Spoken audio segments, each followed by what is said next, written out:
Apocalipse. Apocalipse capítulo 1.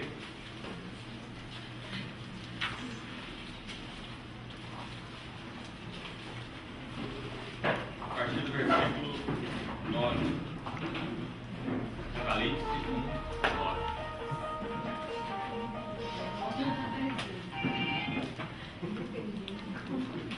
Vamos ver bastante atenção. Apocalipse 1:9. Eu, João, irmão vosso e companheiro de salvação, no reino e na perseverança, em Jesus, achei-me na ilha chamada Patmos, por causa da palavra de Deus e do testemunho de Jesus. Achei-me em espírito no dia do Senhor, e ouvi por detrás de mim grande voz como de trombeta, dizendo: o que vês, escreve em livro, e manda às 7 igrejas: Éfeso, Esmirna, Pérgamo, Tiatira, Sardes, Filadélfia e Laodiceia. Voltei-me para ver quem falava comigo, e voltado vi 7 candeeiros de ouro. Vamos prestar atenção aqui novamente nesse versículo 12. Voltei-me para ver quem falava comigo, e voltado vi 7 candeeiros de ouro, e no meio dos candeeiros um semelhante a filho de homem, com vestes talares e cingido à altura do peito com uma cinta de ouro. Verso 17. Quando o vi, caí a seus pés como morto. Porém ele pôs sobre mim a sua mão direita, dizendo: não temas, eu sou o primeiro e o último, e aquele que vive. Estive morto, mas eis que estou vivo pelos séculos dos séculos, e tenho as chaves da morte e do inferno. Escreve, pois, as coisas que viste, e as que são, e as que hão de acontecer depois destas. Quanto ao mistério das 7 estrelas que viste na minha mão direita, e os 7 candeeiros de ouro, as 7 estrelas são os anjos das 7 igrejas, e os 7 candeeiros são as 7 igrejas. Irmãos, eu queria colocar de forma bem focada e enfática um encargo específico do meu coração para essa manhã. Assim como temos entendido que o Senhor deseja recuperar todos os assuntos relacionados à sua presença, glória e vida na igreja, e a tudo que Ele estabeleceu para a igreja, tanto para a sua vida, para o seu viver, quanto até mesmo para as suas práticas, como, por exemplo, a mesa do Senhor, que acabamos de experimentar de uma forma tão preciosa, tão rica. Nós confiamos no Espírito Santo para nos ajudar, e o que o Espírito Santo fez foi nos ajudar e gerar no nosso coração respostas de adoração e de apreciação ao nosso amado Senhor. Da mesma maneira, quando nós olhamos para a realidade que a igreja tem vivido de modo geral, quanto nós vemos terreno para o Senhor recuperar na sua restauração. A carta às 7 igrejas do Apocalipse refletem itens, verdades, realidades muito específicas que o nosso Senhor deseja recuperar nas suas igrejas. E eu creio que uma das grandes preocupações que precisamos ter, especialmente nos nossos dias, por favor, julguem o que eu estou dizendo e pensem por vocês mesmos. Mas uma das grandes preocupações que tenho tido no meu coração é o perigo de acharmos que, transplantando moldes, nós poderemos transplantar realidades. Nunca poderemos transplantar realidade transplantando moldes. Os irmãos sabem que quando o Senhor levou o povo para o deserto, há uma figura, como eu vejo ali, muito interessante, a nos ensinar pela maneira como o povo fez o bezerro de ouro e pela forma como o Senhor ordenou fosse feito o candeeiro.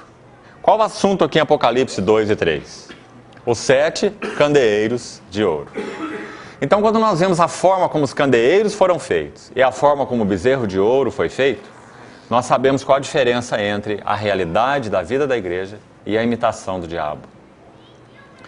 É muito interessante o texto que fala sobre o bezerro de ouro. Se você quiser, consulte lá. Eu vou só comentar alguma coisa para ganhar tempo. Você não precisa abrir. Mas se você ler lá, em Êxodo 32, sobre o bezerro de ouro, você vai ver que Arão disse a Moisés, quando Moisés estava descendo do monte, depois de ter passado aqueles dias lá, e o povo meio desesperado no deserto, dizendo: onde foi esse Moisés? Onde foi o nosso líder? Façamos deuses que nos levem de volta para o Egito, né? Façamos deuses que nos levem de volta. Então, quando Moisés desce, ele encontra Arão como aquele gerente da festa. Porque eles conseguiram convencer Adão que realmente isso devia ser feito. Agora Arão diz assim: então dê aí as suas argolas de ouro, os seus anéis, e vamos usar esse material para fazer o bezerro. Então é óbvio, a palavra diz que eles fizeram um bezerro fundido. Claro, eles tinham que fundir aquelas argolas, aquelas correntes, aqueles anéis para fazer um bezerro. Obviamente, como eles poderiam produzir um bezerro com ouro fundido? Como? Seria necessidade de ter um molde. Como se faz um bezerro de ouro fundido? Não é? De ouro que está escorrendo. Então a necessidade de ter um molde. Então aquele ouro, ele entrou no molde. Quando aquele molde, então, de alguma maneira foi tirado, né? Ou não sabemos, aquele bezerro pode ser visto. Interessante que Arão diz assim, quando ele vai justificar o que aconteceu. Moisés fica indignado com aquela situação. E Arão vai se justificar e ele diz assim: eu peguei esse ouro, lancei no fogo e saiu esse bezerro. Muito interessante, Arão. Né? O primeiro bezerro instantâneo da história da humanidade. Primeiro e único. Né? Bezerro em pó. Lancei no fogo, saiu esse bezerro. Passo de mágica. Mas não foi assim que o bezerro foi feito. Né? Nós sabemos pela narrativa. Agora, quando nós sabemos então que esse bezerro de ouro, embora tenha ouro, e sabe do que ouro na Bíblia fala, na tipologia do Velho Testamento? Ouro fala da vida, natureza e glória de Deus. Essas três coisas. A vida, a natureza e a glória de Deus. Foram colocados então lá, né, na tipologia, claro, dentro daquele molde que se constituiu aquela ofensa contra o Senhor. Agora, como o Senhor ordenou que o candeeiro fosse feito? Irmão, veja detalhes. E aí você vai encontrar as instruções lá a partir de Êxodo 25, quando o Senhor ordena construir o tabernáculo, que era o lugar onde ele ia depositar a sua presença. Êxodo 25, 8, diz assim: eles me farão, veja, é para mim, diz o Senhor, eles me farão um santuário. Não era para eles. Eles teriam os privilégios de entrar lá, de ter comunhão com o Senhor, né? De experimentar algo da sua vida, natureza e glória. Até mesmo a Shekinah não estaria naquele tabernáculo? A Shekinah não estaria lá, sobre o propiciatório? Então eles teriam o privilégio de tocar a vida, a natureza e a glória de Deus. E esse não é um privilégio pequeno. Mas, Êxodo 25, 8 diz assim: farão para mim. Eles vão se beneficiar, mas é meu, eu que quero. Farão para mim um santuário. E o Senhor disse assim: para que eu, veja onde começa. Começa nesse santo eu. Para que eu, diz o Senhor, possa habitar no meio deles. Êxodo 25, 8. E a partir dali ele começa a dar instruções. Primeiro a arca, depois o propiciatório, não é? Depois a mesa e assim vai, a partir de Êxodo 25. Então, irmãos, quando nós chegamos no candeeiro, como ele foi construído? Você lembra qual era a ordem do Senhor? Em primeiro lugar, veja a beleza disso. Tomarão 1 talento de ouro. 1 talento. Por quê? Porque o candeeiro deveria expressar unidade. Porque o Senhor iria depositar sua glória, sua vida, sua presença numa expressão de unidade. Lembra o Senhor Jesus orando em João 17? Assim, ó Pai, como Tu és em mim e eu sou em Ti, também sejam eles em nós. Para que o mundo creia, porque esse seria o testemunho. Não ecumenismo, não sincretismo, mas unidade em torno da verdade, em torno do próprio Senhor. Para que eles sejam um, como és tu, ó Pai, em mim e eu em ti, para que o mundo creia. Porque esse é o testemunho, para que o mundo creia que tu me enviaste. E tens os amado, como também amaste a mim. Então, em primeiro lugar, o candeeiro é feito de 1 talento de ouro. Então, quando você pesa 1 talento de ouro, você tem que fazer com ele candeeiro, espevitadeiras, para podar os pavios que ficavam fumegando. Lembra das espevitadeiras? E tem que fazer também o quê? Apagadores. Os apagadores. Todas essas peças deveriam ser feitas de 1 talento de ouro. Interessante. Muito interessante. Porque o Senhor ligou dentro dessa unidade um talento, não apenas para o candeeiro, mas para as espevitadeiras e para os apagadores. Você sabe o que isso quer dizer? Que o Senhor colocou juntos, para que a luz, a glória, a beleza da luz do candeeiro fosse mantida. Então havia necessidade desses outros instrumentos que iam cooperar para esse trabalho ser feito. Qual trabalho? Manter o candeeiro numa plena atividade. O candeeiro é objeto de decoração? Eu sei que a gente entra em algumas casas hoje e vê alguns candeeiros como objeto de decoração, não é? Ele não deixa de ser bonito. Mas, irmão, candeeiro dentro do lugar santo não é objeto de decoração. Porque se o candeeiro dentro do lugar santo não tiver óleo, não tiver pavio e não tiver fogo sobre ele, lâmpada, ele não serve para nada. Porque o santo lugar é um lugar fechado. Ele não é exposto à luz do sol como é o átrio. Lembra do tabernáculo? Os irmãos conhecem o tabernáculo? O átrio exterior é um pátio aberto ao sol, onde você tem o altar de bronze e a pia de bronze. Mas quando você entra, né, como se fosse aqui, quando você entra para esse quarto totalmente fechado, sem janelas, então aqui dentro é completamente escuro, a única luz nesse ambiente era o candeeiro de ouro. Se ele não tivesse luz, o sacerdote não podia fazer o seu serviço. Ele não podia trabalhar na mesa de pães, que estava aqui de frente para o candeeiro, um do lado esquerdo, do outro lado direito, e o altar de incenso, que estava lá na frente, onde tinha um outro véu que dava para o Santo dos Santos, onde estava a Arca da Aliança. Então nenhuma luz haveria ali, se não fosse proveniente do candeeiro. E para que a luz do candeeiro fosse mantida, era necessário o trabalho, primeiro, dos sacerdotes, claro. Segundo, das espevitadeiras. E terceiro, dos apagadores. Para que aquele pavio fosse espevitado, a parte queimada fosse tirada. Você vê quando uma vela está acesa? Quando você tem metade do pavio branco, metade escuro, a luz não provém da metade escura do pavio. A luz provém da metade branca do pavio. Porque é a metade branca do pavio que está embebida com o álcool, com o óleo, ou seja, com o que for, com o querosene. Não a parte preta. A parte preta atrapalha a luz. Ela é queimada. Ela não absorve mais o combustível. Não é assim que funciona. Então o sacerdote entrava lá para fazer aquele trabalho, de espevitar, para que a luz fosse mantida plena. O que mais que ele fazia? Mantinha o óleo. Sem óleo não haveria combustível, não é? E quando necessário, então, ele apagava aqueles candeeiros, porque o candeeiro precisava ser transportado pelo deserto. Então o fogo era transportado em outro lugar, e quando eles paravam numa próxima estação, eles tomavam aquele fogo e acendiam de novo as lâmpadas dos candeeiros. Compreendeu isso? Sabe o que nós vemos em Apocalipse 2 e 3? Exatamente isso. Em primeiro lugar, o nosso Senhor está caminhando entre os 7 candeeiros de ouro. Sabe o que Ele está fazendo no meio desses 7 candeeiros de ouro? Ele está cuidando desses candeeiros, para que aquilo que toca sua vida, natureza e glória, tipificados pelo ouro, possam ser preservadas, possam ser mantidas.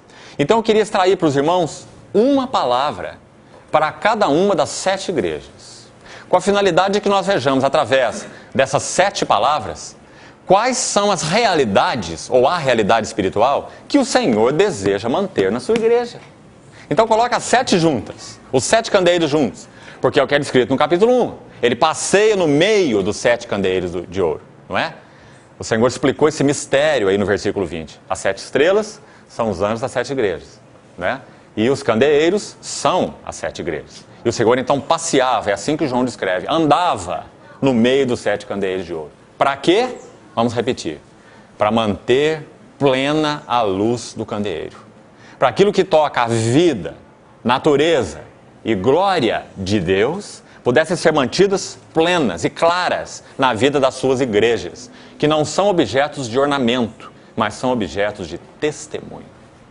A igreja não é objeto de ornamento, é objeto de testemunho. Então, em primeiro lugar, nós precisamos diferenciar essa obra do candeeiro e essa obra do bezerro de ouro. Nós não podemos tomar os moldes, nem mesmo bíblicos. Você não pode tomar o molde do Velho Testamento ou do livro de Atos. Você não pode tomar o livro de Atos como um molde e dizer assim: se nós nos reunirmos desta maneira, se nós praticarmos isso dessa maneira, se nós praticarmos aquilo daquela outra maneira, nós temos garantido a realidade da presença do Senhor. Porque essa é a maneira simples de fazer. Essa é a maneira do Espírito de fazer. Cuidado com maneiras e maneiras. Porque, na verdade, o Espírito Santo não tem maneiras de fazer as coisas. Tem algo, coisas importantes que ele estabeleceu. Isso não são maneiras, isso são estabelecimentos. Mas além dos estabelecimentos, ele não tem maneiras de fazer a coisa. Ele é tão diverso no que ele faz, irmão. E você já parou para pensar que aqueles irmãos primitivos, eles primeiro começaram a viver e depois receberam ensino? Hein? Você já parou a pensar? Primeiro eles viveram, depois eles foram ensinados. Porque o Espírito Santo estava apenas descendo naquele dia de Pentecostes. Então os apóstolos tinham muito trabalho para fazer, em termos de doutrinar aqueles irmãos, de falar da doutrina de Cristo, agora na luz do Espírito Santo, coisa que antes eles não tinham, quando o Senhor estava na carne. Então agora eles iam perseverar na doutrina dos apóstolos, na comunhão, no partir do pão, nas orações. Mas primeiro, a realidade deles começou com vida, uma vida tão transbordante. Uma vida que os levou a ser um naquele início. Um talento de ouro. Você vai encontrar em Atos 2 e 3 e 4 aquelas expressões da multidão dos que creram. Da multidão era o coração e a alma. Ninguém considerava sua nenhuma das coisas que possuía. Tudo lhes era comum. Está vendo de novo aí? Tudo lhes era comum. Eles viviam com um coração, uma mente, uma alma. Quem produziu isso? O Espírito Santo. O Espírito de unidade. Né? Agora, irmãos, quando o Senhor então anda por essas 7 igrejas, o que ele deseja recuperar? Formas? Moldes? Eu disse ontem para os irmãos, tem sido preocupante de muitas maneiras. Nós vemos no nosso país muitos livros, e alguns já são best-sellers. E eles são escritos para tentar nos levar a ver qual é o molde, o que nós temos que praticar, o que nós temos que fazer, que maneira que nós temos que nos reunir para que seja garantida a realidade espiritual no nosso meio. Não se engane com isso. Porque o Senhor não tem uma maneira e uma prática que garanta a realidade espiritual. Porque o que garante a realidade espiritual é a nossa visão do nosso grande sumo sacerdote. Sabe que no livro de Apocalipse, quando você vê esse sacerdote descrito aí, diz que ele estava cingido à altura do peito com uma cinta de ouro. Tá certo isso? Não eram sacerdotes que se cingiam com essa cinta.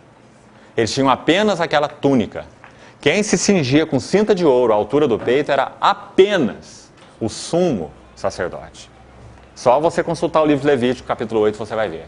Porque a cinta de ouro seguraria o peitoral do juízo, seguraria as ombreiras, 2 ombreiras de pedra de ônix, com 6 nomes de cada tribo, de cada lado.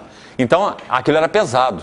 Era ouro engastado nas pedras de ônix, aquela estola sacerdotal, aquele peitoral do juízo com 12 pedras preciosas, aquilo era pesado. Então a cinta de ouro era para manter todo esse ornamento no lugar. Só o sumo sacerdote vestia. Então como o Senhor é apresentado em Apocalipse? Como sacerdote? Não. Na linguagem de Hebreus, como grande sumo sacerdote que penetrou os céus. E que então anda no meio dos 7 candeeiros de ouro, buscando o quê? Buscando o seu testemunho. O que o Senhor busca nas suas igrejas? Como é que você responderia isso? O que Ele busca na sua igreja? Ele busca Ele mesmo. Lembra quando o Senhor tirou do lado de Adão aquela parte da sua carne? A palavra diz transformou, foi um trabalho de Deus, não foi também um passe de mágica, você vê? A palavra lá no original hebraico é edificou, edificou. A nossa versão é engraçada, fala transformou. Parece também um passe de mágica, né? A nossa tradução aí em português. Transformou numa mulher. Mas na verdade a palavra hebraica é construiu uma mulher. Você vê a beleza disso? Assim como ele está edificando a sua igreja. E Eva é uma figura da igreja, nós sabemos, por Romanos 5, que Adão prefigurava Cristo, não é? Então ele trabalhou aquela parte de Adão, construiu uma mulher e apresentou a ele. E o que ele disse? Esta, afinal, o que ele viu nela? Ele mesmo. Esta, afinal, é osso dos meus ossos.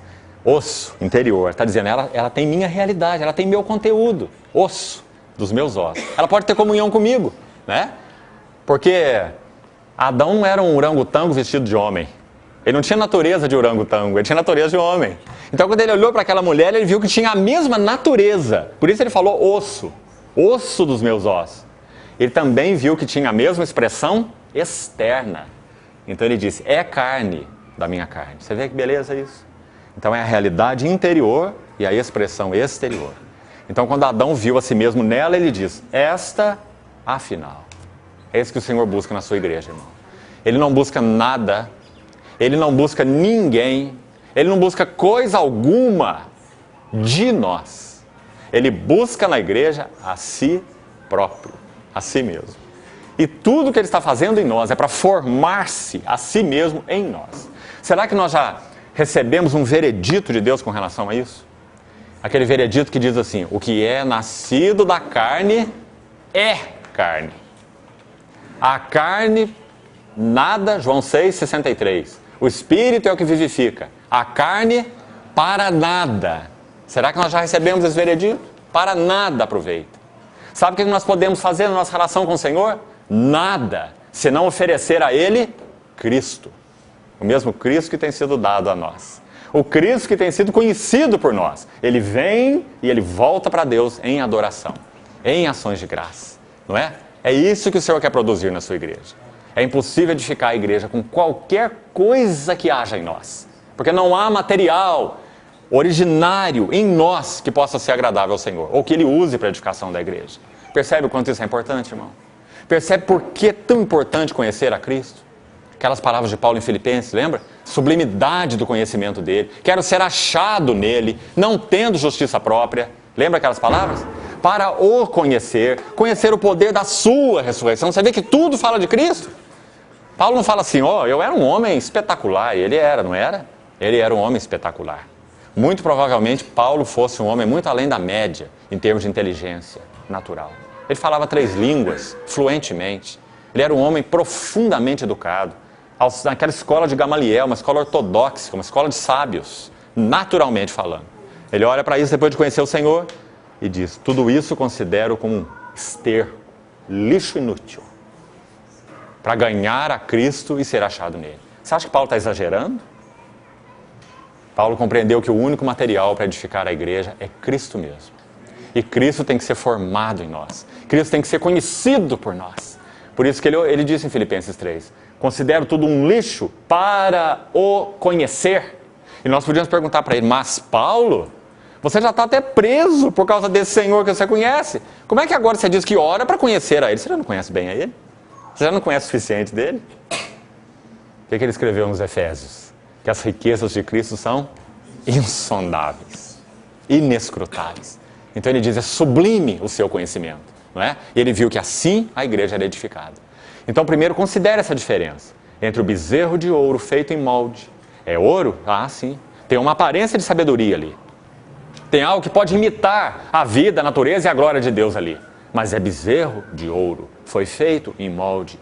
Molde foi transplantado. Mas o candeeiro, como o candeeiro era feito, irmão? Como ele era feito? Golpes de martelo e cinzel. Do que isso fala? O trabalho da cruz.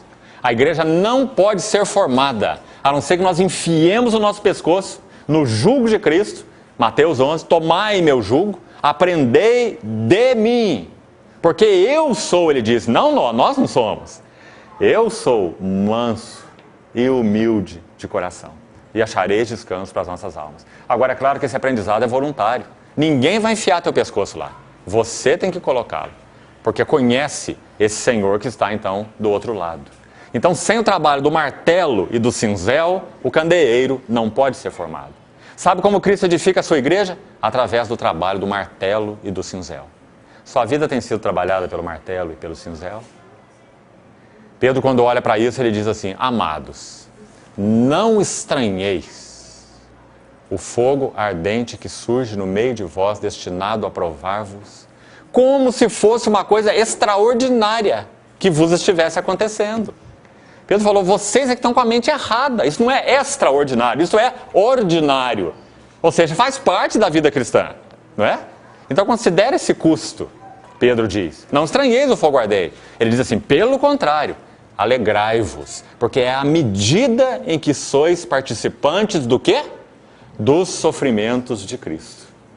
Para que também na revelação da sua glória vos alegreis exultando. 1 Pedro 4,12 e os versos seguintes. Então os irmãos estão vendo como o entendimento a respeito do trabalho da cruz era tão essencial, era tão central para esses irmãos? É tão central na palavra de Deus? Irmãos, não é por motivo qualquer que nós temos esse ensino espúrio no meio da cristandade, chamado teologia da prosperidade. Esse é um instrumento do diabo no meio da cristandade. Sabe por quê? Porque o diabo quer tentar, através dos mestres e profetas da prosperidade, nos dizer que todo sofrimento provém do diabo. E que Deus é um Pai tão amoroso, que para nós aqui na nossa história terrena, tudo que Ele quer para nós são caminhos de delícias, caminhos de paz, caminhos sem tribulação, caminhos de rosas. Toda aflição é do diabo. Alguns chegam a dizer que ganhar salário mínimo é do diabo também. Né? Que Deus é um pai rico, então Ele quer que todos os seus filhos sejam ricos e prósperos. Não é assim? Isso é contrário à palavra de Deus. Eu imagino que Pedro, se ele pudesse ouvir essas coisas, ele ia rolar no túmulo. Porque quando ele escreve as suas epístolas, ele diz exatamente isso. Ele fala forte a favor do sofrimento, dizendo que é o caminho do sofrimento que vai produzir glória. No primeiro capítulo da epístola dele, 1 Pedro, ele diz, é como um ouro. Vocês são ouro, mas são ouro impuro. Então o ouro está sendo refinado. E o valor da vossa fé, mais refinado do que o ouro depurado, ele vai se redundar em louvor, honra e glória na revelação de Jesus Cristo. Lembra do primeiro capítulo? A quem vocês não veem, mas amam. A quem, embora não vendo, exultam com alegria indizível e cheia de glória. Então Pedro procurou nortear os irmãos no caminho do sofrimento, que ele conhecia muito bem. Muito bem. Então quando ele conclui a epístola, sabe o que ele fala? Quando ele conclui no capítulo 5, 1 Pedro 5,12, ele diz assim: eu vos escrevi resumidamente, exortando-vos que esta é a genuína graça. Você já pensou nessa palavra? Pedro falou de sofrimento a epístola inteira e fala assim, esta é a genuína graça. Falou, ô Pedro, você está sendo tão duro. Né? É assim que a graça se manifesta. Esta é a genuína graça de Deus. E o que mais que ele fala nesse verso? Nela estai firmes, firmados. Nela estai firmado. Feche os ouvidos para outra graça. Nela estai firmados. Porque aquele, o Deus de toda graça, que em Cristo vos chamou a sua eterna glória. Graça e glória são os termos que Pedro coloca juntos nessa epístola. O Deus de toda graça, que em Cristo vos chamou a sua eterna glória. Glória é manifestação. Depois de terdes sofrido por um pouco, Ele mesmo vos há de aperfeiçoar, firmar, fortificar e fundamentar. A Ele seja a glória pelos séculos dos séculos. É assim que ele termina a sua epístola. Você vê, irmão? Então o que o Senhor, como sumo sacerdote, está fazendo no meio desses candeeiros? Espevitando e colocando óleo. Um trabalho, digamos, toca o lado negativo, o que precisa ser removido de nós, e o outro lado toca o trabalho positivo. Enchei-vos do Espírito, esse é o óleo. E nada disponhais para a carne no tocante às suas concupiscências. Essa é a finalidade do trabalho da espevitadeira, que fala do trabalho da cruz, que fala do trabalho da palavra de Deus, penetrando em nós e dividindo o que é da carne e o que é do Espírito. Alma e Espírito, juntas e medulas. Esse é o trabalho da palavra. E o Senhor faz isso, esse trabalho da cruz, não apenas pela palavra, mas Ele também faz pelas circunstâncias. Providência. Então cuidado quando você nega o trabalho providencial de Deus na sua vida, porque é como dar coice em aguilhões. Você vai se ferir, não vai entender a vontade do Senhor, vai atrasar o que Ele quer para a sua vida. Você acha que não pode atrasar? Alguns acham que não. Nada que está no plano de Deus pode ser atrasado. Pode sim. Ele está esperando a sua igreja faz 2000 anos. Há 2000 anos ela não tem estado pronta. Pedro, quando conclui sua segunda epístola, fala que nós devemos não apenas esperar, mas devemos apressar a vinda do dia de Deus. Lembra? Apressar a vinda do dia de Deus. Como nós podemos apressar a vinda do dia de Deus? Como? Respondendo aquilo que o Espírito Santo tem nos falado. Essa é a tônica da carta às 7 igrejas. Quem tem ouvidos, ouça o que o Espírito diz às igrejas. E Hebreus 3. Hoje, se ouvirdes a sua voz, não endureçais o vosso coração. Irmão, a palavra de Deus diz em Deuteronômio que a jornada de Sinai até a fronteira do Jordão é a jornada de 11 dias. Acho que seria muito difícil para um povo com talvez 3 milhões de pessoas fazer essa jornada em 11 dias. Mas digamos então que aquele trabalho inicial tenha sido da intenção do Senhor de levar aquele povo estação após estação após estação até Cades Barneia. E eles chegaram lá, sabe com quanto tempo? Depois que eles saíram do Egito e chegaram na fronteira? 1 ano e meio, exatamente. 1 ano e meio. Quando eles chegaram em Cades Barneia, os espias foram enviados e os irmãos sabem o que aconteceu. Tiveram que voltar para o deserto e andar mais quanto? 38 anos. 38 anos. Isso estava no propósito original de Deus? Esse era o desejo de Deus para aquele povo? Sim. Claro que não, irmãos. O desejo é que eles se apossassem da palavra do Senhor e entrassem na terra, com 1 ano e meio de jornada. Mas então o Senhor, na sua bondade, Ele não afastou a sua arca do meio deles. Eles foram na sua obstinação, mas o Senhor foi na sua tolerância. O Senhor foi na sua longanimidade, tratando com aquele povo. Mas não confundamos os desejos de Deus com as permissões de Deus. Elas são muito diferentes. Então nós podemos apressar o dia da vinda de Deus respondendo ao que Ele tem nos falado. Então o que nós vemos aí em Apocalipse? Vou colocar esses 7 termos para nós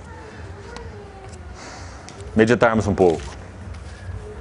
O que o Senhor busca nas suas igrejas? Nós não vamos ler nada a respeito de nenhuma delas, mas se você mantiver a sua Bíblia aberta, enquanto compartilhando, você pode detectar aí onde estão os versos. Primeira carta o Senhor escreve a Éfeso. Sabe o que o Senhor busca em Éfeso? Se você fosse dar uma palavra para Éfeso, qual palavra você daria? Amor. Desejável é o significado da palavra Éfeso, né? Mas o que o Senhor buscava em Éfeso? Amor. Tenho, porém, contra ti, que abandonaste o teu primeiro amor. Essa palavra primeiro, proton, não significa primeiro em termos de tempo. Significa primeiro em termos de qualidade. Na verdade, significa ambas as coisas. Então não é que o Senhor queria que a igreja olhasse para trás com aquela visão saudosista. Ah, quando eu conheci o Senhor. Ah, aquelas obras lá do tempo de trás. Não é? Não é tempo no sentido de quantidade. É tempo no sentido de qualidade. Próton. Talvez uma tradução melhor aí seria primazia. Tenho, porém, contra ti que abandonastes a primazia do teu amor. De alguma maneira eles trocaram. O amor deles para com o Senhor foi ofuscado por outras coisas que nós não sabemos quais. Agora outras coisas foram mantidas.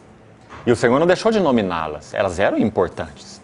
Labor, perseverança, boas obras, ortodoxia. Provaram os falsos apóstolos e acharam que alguns eram mentirosos, né? Tudo isso tem o seu lugar de importância, o Senhor colocou aí na carta. Mas são tão secundários diante deste foco. Como compartilhamos ontem lá à noite em Londrina. O caminho do amor. Você vê? O caminho do amor. Foi a primeira coisa que o Senhor buscou na primeira igreja. Tenho, porém, contra ti, abandonaste a primazia do teu amor por mim. Primeiro amor. Então o que o Senhor busca? Como luz de candeeiro.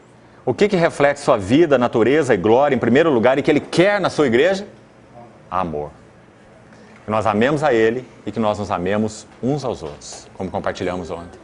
Segunda igreja, a igreja em Esmirna. Qual seria a palavra que nós daríamos a essa igreja? Eu acho que está bem claro no versículo 10, parte final. Quando o Senhor exorta o que Ele está buscando dela. Então Ele diz, ser, o quê? Fiel. Então o que mais na nossa vida como igreja reflete a vida, natureza e glória de Deus? Fidelidade. Percebe que fidelidade é um pouco diferente de fé? Fé é aquilo que você crê.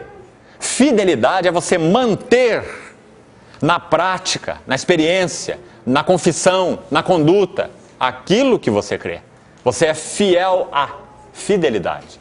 Então isso é mais uma coisa que o Senhor busca na sua igreja. Ele quer que nós sejamos fiéis. Não negociemos, não abandonemos, não retrocedamos. Problema dos hebreus, retrocesso. Em tudo aquilo que Ele nos tem já revelado, confiado. Irmão, é um depósito. Ele tem confiado depósitos à sua igreja. Se nós não somos fiéis, nós não podemos brilhar com a luz do candeeiro. Não é? Nós perdemos o que o Senhor deposita. Observa a importância disso? Você vê? Então, fidelidade é a segunda expressão.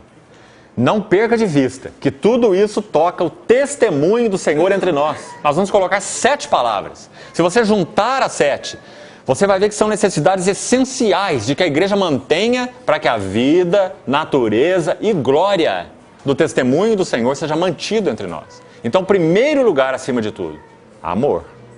Nisto conhecerão todos que sois os meus discípulos. Nisto. Qual é esse isto? Se tiverdes amor uns para com os outros, né? Então amor, falamos fidelidade, fiéis ao depósito, à quantidade de luz que o Senhor nos tem dado. Não retrocedermos, não negociarmos, não abandonarmos. Terceiro ponto, a igreja em Pérgamo. Nós sabemos que Pérgamo significa união, ou significa casamento. Muito interessante.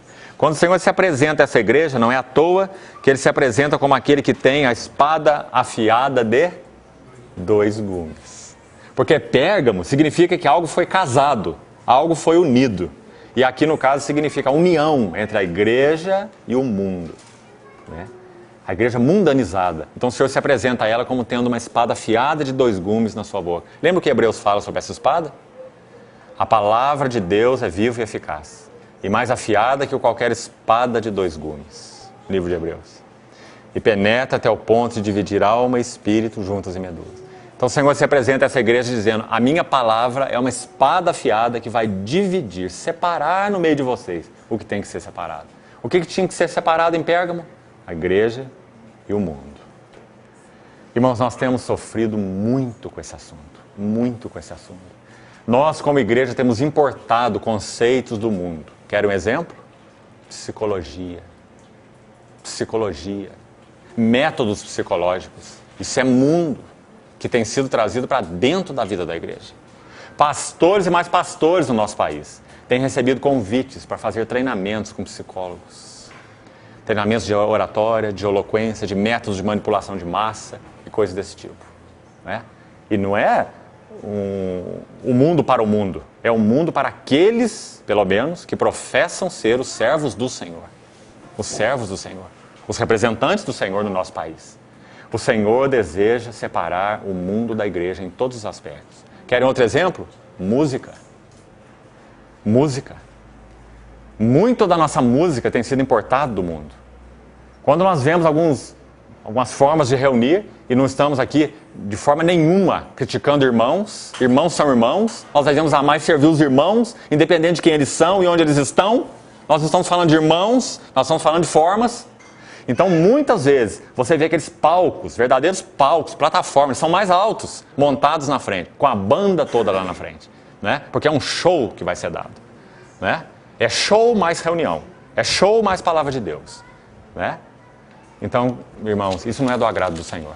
Essa não é a maneira da igreja se reunir, na simplicidade e na pureza de Cristo, que foca Cristo, que tem Cristo como centro. Mas essas coisas estão acontecendo não no mundo, mas dentro do cristianismo professo. Então, às vezes, nós temos facilidade de olhar para isso e condenar, mas nós não temos visto o quanto desse conceito tem penetrado em nós, no nosso meio. Então, psicologia é um exemplo, música é outro exemplo, maneira de vestir é outro exemplo, modas, não é? De alguma maneira, nós achamos que preservando o nosso estilo de vida, o mais próximo possível do mundo, nós vamos conseguir ganhar o mundo. Se nós formos muito diferentes do mundo, nós vamos assustar o mundo, né?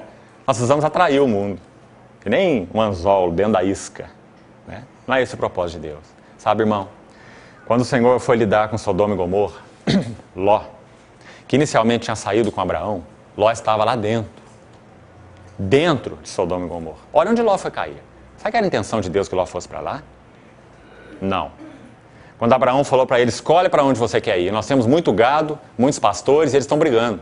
Escolhe o teu caminho. Se você for para a direita, eu vou para a esquerda. Se for para lá, eu vou para cá. A palavra diz em Gênesis 13 que Ló fez assim: levantou os olhos e viu as campinas do Jordão. O que ele pensou? Eu tenho muito gado. E lá são as pastagens mais férteis. É para lá que eu quero levar meu gado. Então Ló escolheu o segundo ponto de vista, natural. E lá diz a palavra em Gênesis 13 que ele foi armando as suas tendas até Sodoma, é onde ele foi cair. A cidade mais ímpia daquele tempo. Ló estava misturado com aquela coisa toda. Embora no seu coração ele se afligisse, é o que Pedro nos diz, né? Aflito, mas lá dentro. E quando o Senhor foi falar dos seus planos, da sua mente, do seu coração, com relação a Sodoma, por que ele não falou com Ló que estava lá dentro? Hein? O Senhor foi falar sobre o que ele ia fazer com Sodoma lá na tenda afastada de Abraão, lá nas montanhas. Ele passou pela tenda de Abraão, lembra? Aqueles anjos passaram pela tenda de Abraão, né? E um anjo com A maiúsculo, que é a própria manifestação pré-encarnada do Senhor Jesus, teve comunhão com Abraão dizendo: eu vou julgar aquela cidade. Quanto mais nós nos mantemos afastados do mundo para o Senhor, mais o Senhor vai nos usar como bênção para o mundo. Não é quanto mais nós formos parecidos com Ele. é quanto mais diferentes nós formos dele. Quanto mais separados para Cristo, né? Então considere essa questão de Abraão e de Ló. E através disso eu penso que nós vemos o que o Senhor queria fazer em Pérgamo, com essa espada afiada de 2 gumes. Não tenha medo de oferecer ao Senhor tudo aquilo que você tem tido um senso interior que está ferindo a Ele na sua vida. Às vezes ir a um clube está ferindo a Ele na sua vida. Às vezes ter um tipo de lazer em certo dia, em certo tempo ou de certa forma está ferindo a Ele. Sabe o que vai acontecer se você não render isso a Ele? Você vai atracar o seu barco e deixar de prosseguir no pleno conhecimento de Cristo. Porque você tem dado mais valor a coisas que não são, ou coisas secundárias. Você acha que isso é muito forte? Não, eu acho que isso é muito fraco. Porque quando você olha o que o Senhor fez no passado, por exemplo, entre os irmãos que foram chamados de puritanos. Sabe por que eles foram chamados de puritanos? O título é pejorativo. Porque o mundo olhava para eles e falava, gente, aquele povo é louco, como é que pode viver daquela maneira? Como é que pode viver sem beber? Como é que pode viver sem aqueles bares que eles davam nome antigamente, tem um nome específico? Aquelas pousadas lá, onde eram lugares de se embriagar, né? Tabernas. Como pode viver sem as tabernas? Como pode viver sem isso? Como pode viver sem aquilo? Esse povo é louco. São os puritanos. Foi o nome que deram a eles. Porque o estilo de vida deles era tão diferente daquele mundo. E você sabe, irmão, que o movimento puritano, se é que podemos chamar assim, foi um dos passos que o Espírito Santo deu para manter verdades que, se não fossem mantidas, hoje nós não estaríamos aqui. Não estaríamos aqui, se não fosse através desses irmãos. Percebe isso? É como o Espírito Santo caminhando. Ele dá um passo na reforma, ele dá um passo antes da reforma. Ele deu passos antes da reforma. Então ele dá passos de pré-reforma, dá passo na reforma, dá passo no movimento puritano, dá passo no avivamento do século XVIII. Ele vai dando passos. Dá passo com aqueles irmãos na China. Ele vai dando passos. E hoje nós estamos aqui, sobre os ombros desses homens e mulheres de Deus. Porque eles se mantiveram separados para Deus. E hoje nós achamos difícil considerar um tipo de ambiente, de amizade ou de lazer que nós temos. Como se é algo tão doce para o nosso coração que nós não podemos abrir mão. Sabe o que isso reflete? Que o nosso Senhor tem um valor muito pequeno para nós. Muito pequeno. Então que o Senhor nos ajude a considerarmos o que Ele falou para Pérgamo. Nós precisamos ser uma igreja murada. Murada. Assim como Ele usou Neemias para restaurar aqueles muros em torno de Jerusalém. E sabe para que o muro serve? Para manter de fora o que tem que ficar de fora. E manter guardado o que tem que ficar de dentro. O muro não tem outra finalidade. Então o Senhor nos ajude a recuperar isso, irmãos. Nos ajude a recuperar isso. Mais um passo, lá em Apocalipse, a igreja em Tiatira. Se você olhar para essa próxima igreja, você vai... Vamos colocar então uma palavra para Pérgamo, né? Estamos indo de palavra em palavra. A palavra para Pérgamo então é clara. Separação. Santidade. Porque santidade nada mais significa do que separação. Então separação é a palavra para Pérgamo. Qual é a palavra para Tiatira? O que vai incorporar essa vida, natureza e glória de Deus, o que Ele busca nos seus candeeiros, conforme vemos no candeeiro chamado Tiatira. O que Ele busca no candeeiro em Tiatira? Ele busca submissão. Submissão. Porque o que estava acontecendo em Tiatira?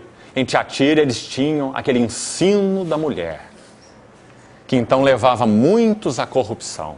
Você percebe na Bíblia o que significa ensino da mulher? Vamos pensar um pouquinho sobre isso. O homem, na palavra de Deus, sempre tipifica na tipologia bíblica, o homem tipifica a verdade.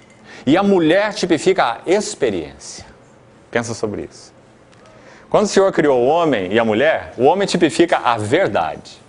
E a mulher tipifica a experiência. Nós precisamos só da verdade? Não. Se nós não temos experiência da verdade, o que vale a verdade? Mas nós podemos ter só experiência. Experiência sobre o quê? Experiência baseada na verdade. Então, homem e mulher tipificam verdade e experiência. O Senhor criou os dois, porque são complemento. Ele quer que nós conheçamos a verdade e que experimentemos a verdade. Conhecereis a verdade, e a verdade vos libertará. Conhecimento e experiência. Então, irmãos, usando a mesma figura, na palavra de Deus, Cristo é o sol, a igreja é a lua. Ela não tem luz própria. O que acontece na Terra quando a lua se coloca na frente do sol? Trevas, eclipse. Todas as vezes que a nossa pregação é a igreja, o que nós recebemos é a cruz. Todas as vezes que a nossa pregação é a cruz, o que nós temos é a igreja. Percebe? Então nós não somos pregadores da igreja.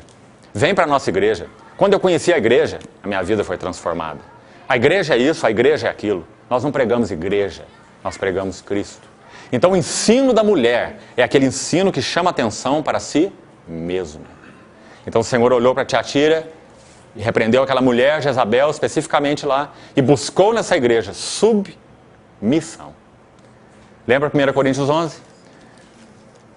Cristo é o cabeça de todo homem, e o homem é o cabeça da mulher, e Deus é o cabeça de Cristo, né?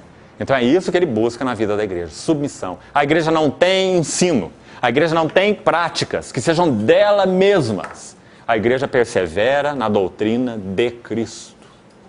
Ela não tem sua própria doutrina. Então submissão é a palavra para Tiatira. A próxima igreja, Sardes. O que o Senhor busca em Sardes? Se você for ver, olha o versículo 2. Ser vigilante, consolida o resto que estava para morrer, porque não tenho achado íntegras as suas obras na presença do meu Deus. Olha o verso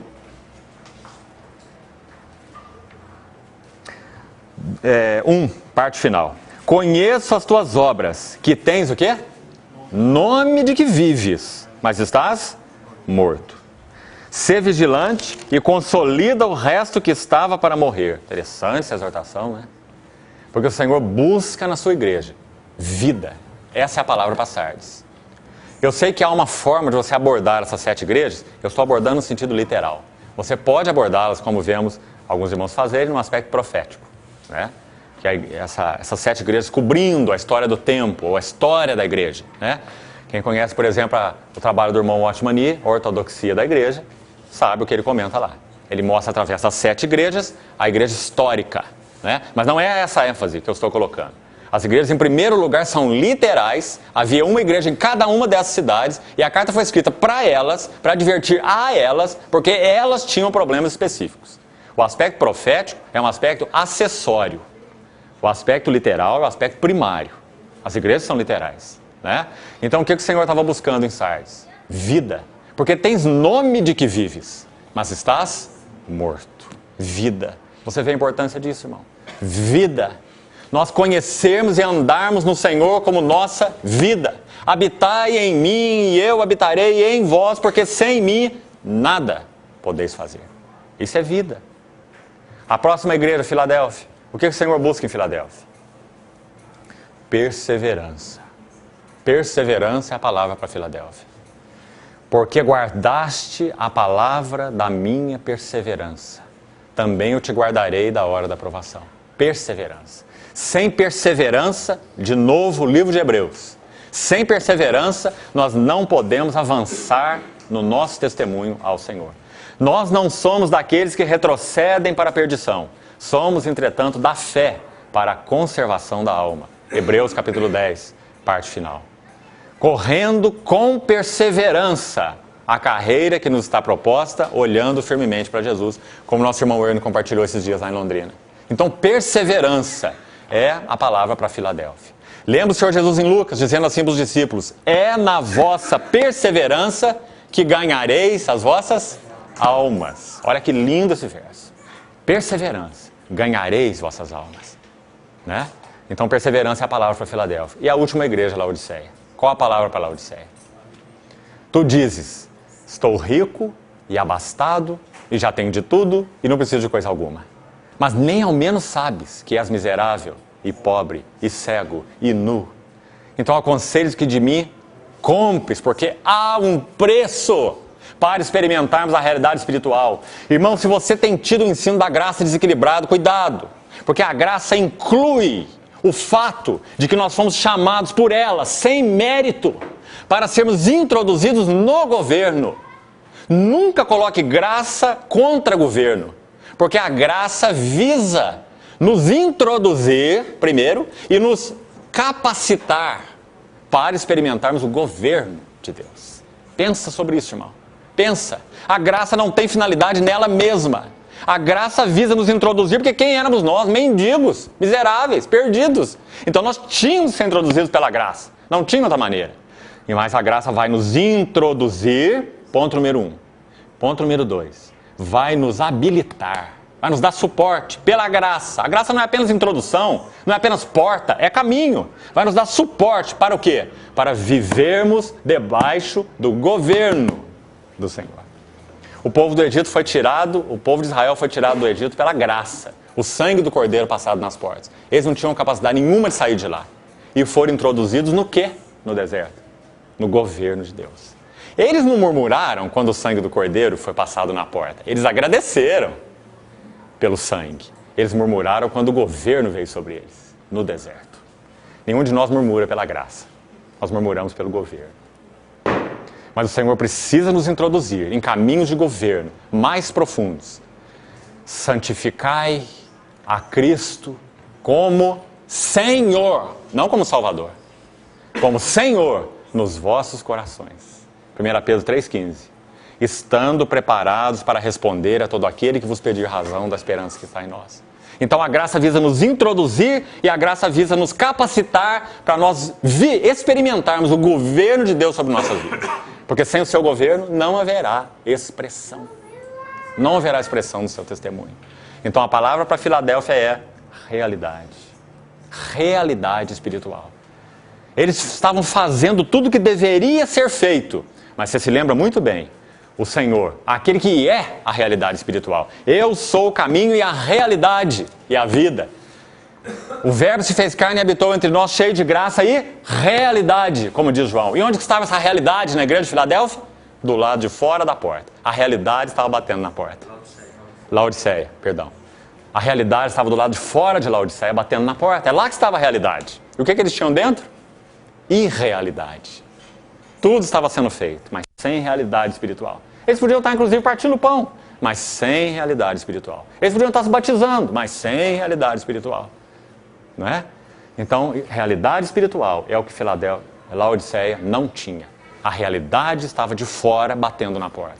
Mas tão amado nosso Senhor, não é? Por que o Senhor não cruzou o braço e desistiu daquela igreja? Mas ele ficou lá fora fazendo assim. Graças a Deus. Né? A realidade batendo na porta. Eis que eu estou à porta e bato. Mas ele diz, se alguém ouvir a minha voz, então a realidade entrará.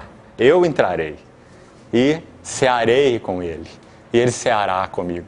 Sabe, irmão, a minha maneira de ver esse cear não é ocasional nessa carta. Eu creio que esse cear, em primeiro lugar, fala dessa mesa. Porque acima de tudo, é através da realidade espiritual, da mesa do Senhor, que nós podemos provar de um modo tão diferenciado, tão sublime, quem é o nosso Senhor Jesus.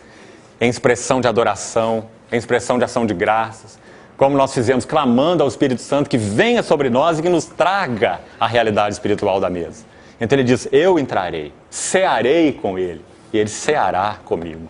Mas você vê que tem um preço. Ele diz, compra de mim colírio. Compra de mim, ou seja, ora por espírito de sabedoria e de revelação. É isso que significa comprar colírio. Ore por espírito de sabedoria e de revelação, para que escamas dos seus olhos caiam, você veja a sua nudez, sua necessidade. Colírio, para ungir os olhos, para ver as suas nudez. E depois ele diz, compra vestes brancas, porque isso fala de santidade, testemunho. Veste branca fala disso, não é? Eles achavam que tinham, mas não tinham, porque realidade é o ponto básico para a santidade. Se eles não tinham realidade, eles não tinham santidade. Então comprem de mim vestes brancas para vestir.